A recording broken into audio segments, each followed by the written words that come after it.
A historia non deu voz ás mulleres, apenas agora empeza a recoñecerse a transcendencia que tiveron nas artes, nas ciencias ou na política, pero hai moitas vidas de mulleres anónimas que dificilmente serán contadas, e iso que cada unha delas podería ser a personaxe protagonista do relato máis apaixonante.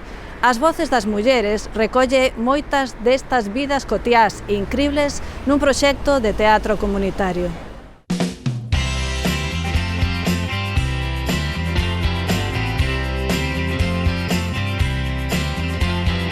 As voces das mulleres consiste facer unha recollida, por un lado, antropolóxica en distintas comunidades onde predomina a muller, e despois un pouco aproveitar todo ese traballo de recollida para facer como un vieiro cultural, porque foron xordindo espacios e lugares comuns, e ese vieiro cultural por facelo a través empregando evidentemente o teatro como ferramenta.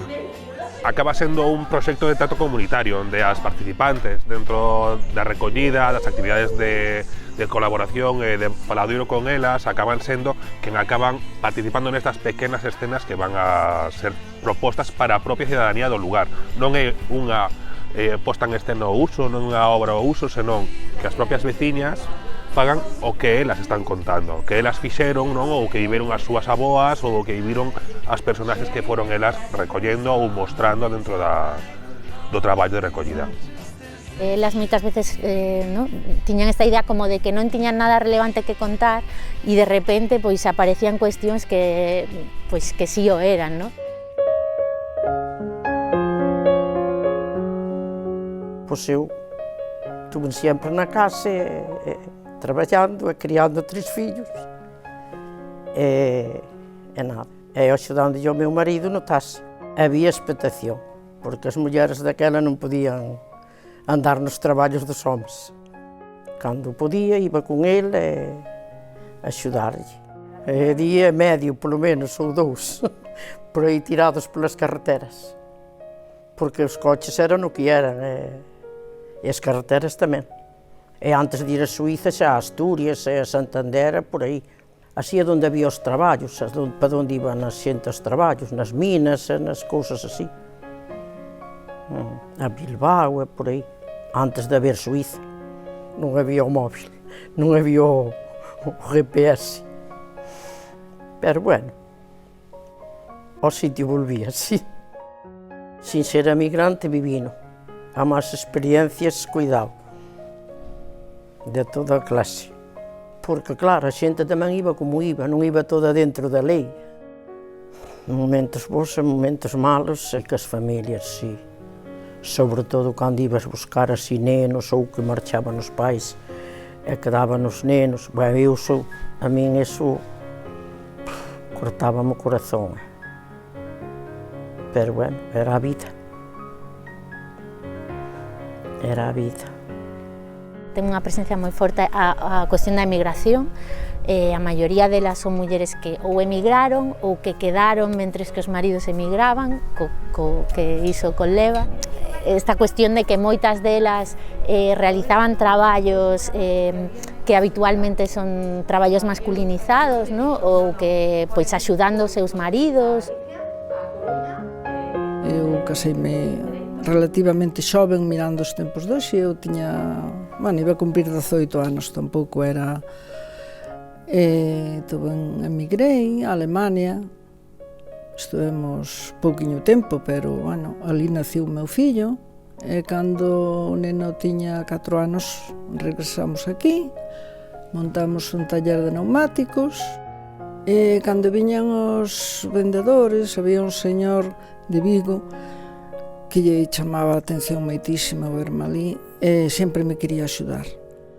Sin embargo, outros tampouco, non tanto. Unha vez tuve unha mala experiencia con un repartidor dunha casa que, eu vio casi todas as semanas. Eu estaba montando unha roda dun tractor, unha roda delantera, e costábame moito. E daquela dixenlle, mira, faz o favor de axudarme. Pois quere de la igualdade, aí ten de la igualdade. E a min sentoume tan mal que collín co xenio ese, collín a roda e monteina encima da máquina. Claro, eso, que pasou? Que a miña espalda, pois, nota eso, non? Pero tamén foi unha das poucas veces que me sentí indiscriminada. Que despois, moi ben, moi ben, moi ben. Eu nunca considerei un traballo que fora de homes, porque os homes tamén son xastres, tamén cociñan, tamén... Vamos, que eu sentíame moi ben. Cuestións, bueno, que teñen que ver tamén coa añoranza de tempos anteriores, ¿no? Con esa morriña de momentos do pasado, da infancia, de como eran antes as familias e a comunidade rural en xeral, a veciñanza.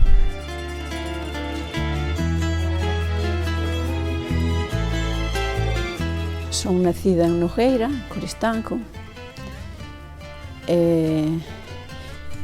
Nacín ali, nas Torres, e vivín ali, e vivo hasta o día final. E nós estábamos ali cos flares. Comer como non comíamos con eles, que nós comíamos na cociña, pero eles comíamos ao comedor. Papá era o que os atendíamos, o que lle facía de comer, que papá era cociñeiro. Era o que lle facía a comida, mas o que os atendía.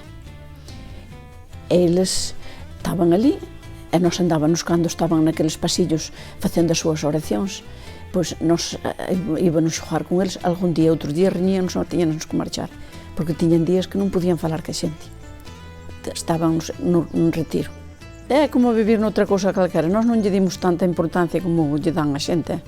Nós vivimos ali, tuve ali arruinada, agora está arreglada, falta pouco, pero tuve ali moi arruinada, tiñanola como almacén, hasta tuvemos erva para as vacas, millo, patacas, había unha capilla ali, a capilla desfíxoa, era preciosa, que eu acordome dela, desfíxoa para facer terra para plantar patacas, para ter que darnos de comer, é que naqueles tempos era unha pobreza. Eu sobre todo destaco esa modestia, esa pouca relevancia, ¿no? Incluso os traballos de cuidados, ¿no? Que las fan, os traballos dentro da propia casa, ¿no? De feito, moitas veces cando preguntaba que facían, se non tiñan un traballo asalariado ou non tiveran un traballo asalariado fora da casa, decíanme que non facían nada, ¿no? Eu decíalle, pero ti traballas dentro da casa. Sí, pero bueno, claro, non consideraban isto como traballo, ¿no? Pois contei un pouco as tragedias que me habían pasado a min, ter que enfrontarme pois, a unha enfermedade dun home que me quedou cego, un accidente dun fillo que lle deron 2 horas de vida, unha enfermedade dun nai que botou 13 anos con Alzheimer. Bueno, un pouco as historias que te pasan ao largo da vida. O meu home quedou cego con 30 anos, despois metiuse na 11, e eu despois tiña que ser un pouco a guiader de axudarlle a ir a traballar, vender o cupón. Agora fago pois entre médicos, netos, fillos e todo eso, pois dedicar a túa vida e o teu tempo. Toda a vida cuidando, a verdade que sí. Son mulleres que pensan que non teñen nada que contar ou non teñen nada que aportar e si, teñen moitísimo que contar, ¿no? Tamén esa transmisión de coñecemento, de como eran as cousas anteriormente ou como elas desenvolveron a súa vida, son aprendizaxes que son importantes e para todo o mundo e que claro que teñen que contar. Se las fan unha exposición do que elas viviron, celebran podelo facer e do disfrutan podendo facer algo en común. Entón, esa celebración de lembrar as súas nais, as súas avoas, as súas vivencias, celebran como a súa historia e a historia que teñen agora e a poden compartir. Eu, desde logo, se volvera a nacer, volvía a querer ser a mesma que fun, sempre. A pesar da vida tan dura, durísima que tiveron, pero a maioría, a alegría que sempre... Non sei se a veces nestos casos que cando peor estamos é cando sacamos as mellores capacidades para poder sonreír, ¿no? E tirar para diante. A palabra esa moderna que hai agora. Claro. Esa de aguantar. A resiliencia.